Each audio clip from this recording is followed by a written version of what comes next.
Hello guys, Radhe Radhe, नमस्कार। कैसे हैं आप लोग? मैं आज छोटे बच्चों की स्टडी के बारे में कुछ बात करना चाहती हूँ आप लोगों से, सारे पेरेंट्स से। जो हमारे छोटी क्लास के बच्चे होते हैं, एलकेजी यूकेजी नर्सरी के, बहुत से पेरेंट्स उनकी पढ़ाई को बिल्कुल सीरियस नहीं लेते और वो यही सोचते हैं कि छोटी क्लास के बच्चे हैं, ये मैनेज कर लेंगे और उनकी स्कूल में छुट्टियां भी करवा देते हैं, पढ़ाई में भी उतना ध्यान नहीं देते। तो इसलिए हमारे बच्चे छोटे जो है उनका बेस कंप्लीट नहीं हो पाता और आगे जाके उनको प्रॉब्लम्स होती है। तो आप ये सोचिए कि जो छोटे बच्चों की क्लास होती है, जैसे हमारी 10th है 12th है, तो वो काफ़ी हम सीरियस होकर पढ़ते हैं, पेरेंट्स भी बोलते हैं कि पढ़ो, टाइम भी देते हैं। वैसे ही आपको भी सोचना चाहिए कि आपके छोटे बच्चे हैं, वो उनकी क्लास भी किसी 10th और 12th से कम नहीं है, तो आप प्लीज़ उनकी पढ़ाई पे थोड़ा ध्यान दीजिए। इसकी वजह से उनका बेस बहुत वीक हो जाता है, कमज़ोर हो जाता है और वो आगे स्टडी करने में उनको प्रॉब्लम होती है और बच्चों का इंटरेस्ट बिल्कुल नहीं बनता पढ़ाई में, क्योंकि उनको समझ नहीं आ पाता है, उनका बेस कंप्लीट नहीं हो पाता है। तो मैं पेरेंट्स से यही कहना चाहूँगी कि प्लीज़ आप छोटे बच्चों की पढ़ाई को थोड़ा सा सीरियस लीजिए और उनकी छुट्टियाँ मत कराइए।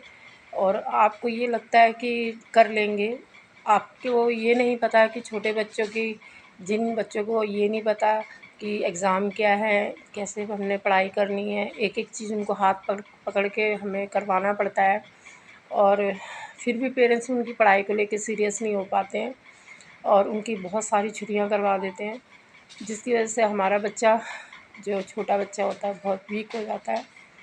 मैं बस यही कहना चाहूँगी, रिक्वेस्ट करना चाहूँगी पेरेंट्स से कि प्लीज़ पेरेंट्स, आपसे मेरी रिक्वेस्ट यही है कि आप अपने छोटे बच्चों की पढ़ाई को, नर्सरी केजी, कम से कम 5th तक के बच्चों की पढ़ाई को थोड़ा सीरियस लीजिए।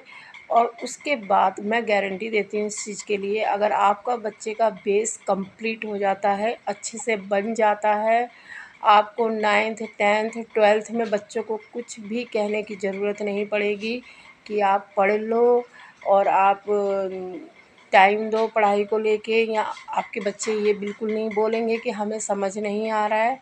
वो ईज़िली सब कुछ कर लेंगे, क्योंकि उन्हें सब कुछ समझ आने लगेगा, बचपन से उनका बेस कंप्लीट हो गया होता है, तो उनको आगे कोई दिक्कत नहीं होती। और जिन बच्चों का बेस कंप्लीट नहीं होता, वो बच्चे नहीं पढ़ पाते, उनको बहुत दिक्कत परेशानी होती है। ट्यूशन लगा देते हो तो उसके बाद भी वो नहीं कर पाते मैनेज, और पेरेंट्स को यही शिकायत रहती है कि हमारा बच्चा नालायक है, पढ़ता नहीं है, हम इतनी अच्छी फ़ीस देते हैं, इतने अच्छे स्कूल में पढ़ाते हैं, पर आप ये नहीं देखते कि आपके बच्चे का बेस तो नहीं बन रहा है ना। तो अब वो क्यों नहीं बन रहा है, वो आप देखिए, आपको चेकआउट करना चाहिए। और जो स्कूल में टीचर्स हैं, वो तो जो टाइमिंग उनका होता है उसी टाइमिंग के हिसाब से वो पढ़ाती हैं और उनको उससे ज़्यादा उनके पास टाइम नहीं होता है। पर आपके पास टाइम रहता है, तो आपके पास जितना भी टाइम रहता है, तो आप उसके बेस को चेक कीजिए कि हमारे बच्चे का बेस कंप्लीट हो रहा है, नहीं हो रहा है।